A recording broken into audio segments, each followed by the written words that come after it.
छत्रपती संभाजीनगरमध्ये गेल्या काही दिवसात जे राजकारण उसळलं ते फक्त अंतर्गत भांडण नव्हतं, तर संपूर्ण शिवसेनेच्या संघटनेवर प्रश्नचिन्ह उभं करणारं प्रकरण होतं. कारण जिल्हा प्रमुख आणि पालकमंत्री दोघेही एकाच पक्षाचे, पण दोन वेगळ्या दिशेने असलेले ताणतणावाची ओढाताण इतकी तीव्र झाली की भाजपकडे जाण्याच्या चर्चाही सुरू झाल्या आणि महापालिका निवडणूक अगदी डोक्यावर. अशा वेळी ही फूट म्हणजे थेट शिंदे गटासाठी राजकीय संकट बनू शकत होतं. पण या सगळ्या धुरामध्ये उपमुख्यमंत्री एकनाथ शिंदे यांनी एक मास्टर स्ट्रोक खेळला, ज्यामुळे हा वाद एका रात्रीत शांतही झाला आणि नवीन समीकरणही तयार झाली. पण खरा प्रश्न असा की हा तोडगा म्हणजे शिवसेनेतील ऐक्याचा विजय आहे की फक्त निवडणुकीत नुकसान होऊ नये म्हणून केलेला राजकीय जुगाड. आणि भविष्यात या वादाचे पडसाद काय उमटू शकतात जाणून घेऊयात सविस्तर या विशेष रिपोर्टच्या माध्यमातून. नमस्कार, मी अंजली आणि आपण पाहत आहात त्याचं काय महाराष्ट्र. मंडळी, शिवसेनेच्या शिंदे गटात संभाजीनगरमध्ये काही दिवसांपासून खतखत सुरू होती. पण हे आतल्या गोटातलं प्रकरण राहिलं असतं जर जिल्हा प्रमुख राजेंद्र जंजाळ यांनी थेट उपमुख्यमंत्री एकनाथ शिंदे यांच्या कानावर तक्रार नेली नसती तर. जंजाळ यांचा आरोप साधा नव्हता. ते म्हणत होते की पालकमंत्री संजय शिरसाट कोणालाही विश्वासात घेत नाहीत, एकतर्फी निर्णय घेतात आणि संपूर्ण संघटनेला वगळून स्वतःभोवती सत्ता फिरवतात. शिवसेनेच्या जिल्ह्यातील नेत्याचा हा आरोप इतका गंभीर होता की त्याचा परिणाम फक्त संभाजीनगरवर नाही तर राज्यभरातील कार्यकर्त्यांवर पडू शकत होता. आणि त्यात भर म्हणजे जंजाळ यांनी अशा वेळी भाजप नेत्यांच्या भेटीगाठी सुरू केल्या की चर्चा जोर धरू लागली. काय खरंच जंजाळ गट भाजपकडे जाणार का? कारण राज्यात शिवसेना भाजपचं नातं आधीच ताणलेलं. अशा वेळी संभाजीनगर सारख्या महत्त्वाच्या जिल्ह्यातील मोठा चेहरा भाजपमध्ये गेला असता तर त्याचे परिणाम प्रचंड झाले असते. इथेच हे राजकारण खऱ्या अर्थाने रंजक झालं. पालकमंत्री संजय शिरसाट यांनी जंजाळ यांना दिलेला प्रतिसाद हा थेट, कठोर आणि राजकीयदृष्ट्या धोकादायक वाटणारा होता. त्यांनी अक्षरशः ठेवून दिलं, कुठे जायचं तिथे जा, पर्याय खुले आहेत तर निवडा. म्हणजे पक्षातील वरिष्ठ नेत्याला ओपन चॅलेंज देण्यासारखं आहे. हे विधान बाहेर आलं आणि पक्षातील गटबाजी एका नवीन पातळीवर पोहोचली. या वेगळ्या वळणामागे आणखीन एक कारण होतं संभाजीनगर महापालिका. महाराष्ट्राच्या सर्वात महत्त्वाच्या महानगरपालिकांपैकी एक.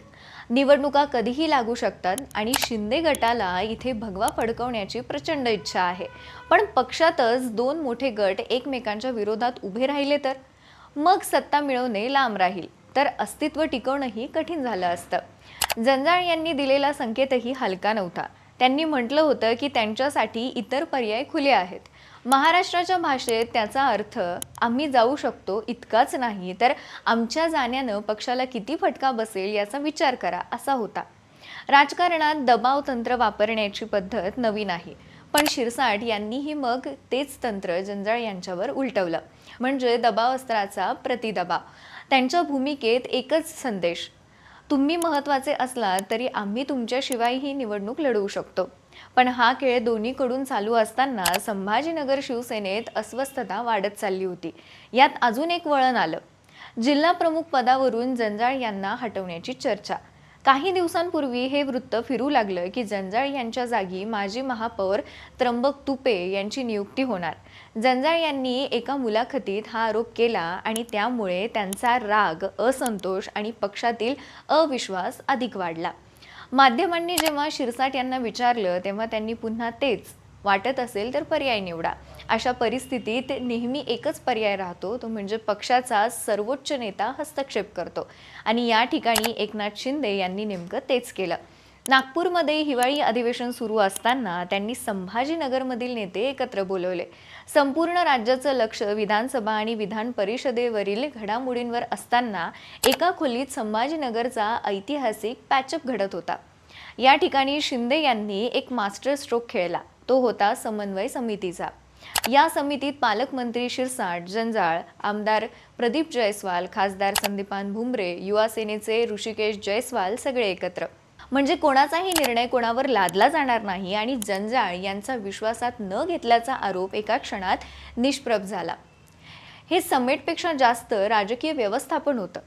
कारण खरं पाहता जंजाळ यांना महापालिकेपूर्वी बाहेर जाण्यापासून रोखणं हेच इथे मुख्य उद्दिष्ट होतं. आता जंजाळ यांनीही बैठकीनंतर अत्यंत संतुलित विधान केलं. माझा शिरसाटांसोबतचा वाद वैयक्तिक नव्हता, कार्यपद्धतीबद्दल होता. आता सर्व गैरसमज निवळले आहेत. पण राजकारणात जे बोललं जातं ते सत्य असतं असं नसतं. जे बोललं जात नाही त्यातच खरं राजकारण असतं. जंजाळ यांनी भाजपकडे जाण्याच्या चर्चेवर पडदा टाकला. पण त्या अफवा कुठून उठल्या होत्या आणि शिरसाट इतके आक्रमक का होते? दोन गटांमधील भिंत एवढी उंच कशी झाली होती? हा प्रश्न अजूनही पूर्णपणे मिटलेला नाही. दुसरीकडे संभाजीनगर महापालिकेच्या निवडणुकीत बीजेपीची महत्त्वाकांक्षा स्वतंत्र आहे.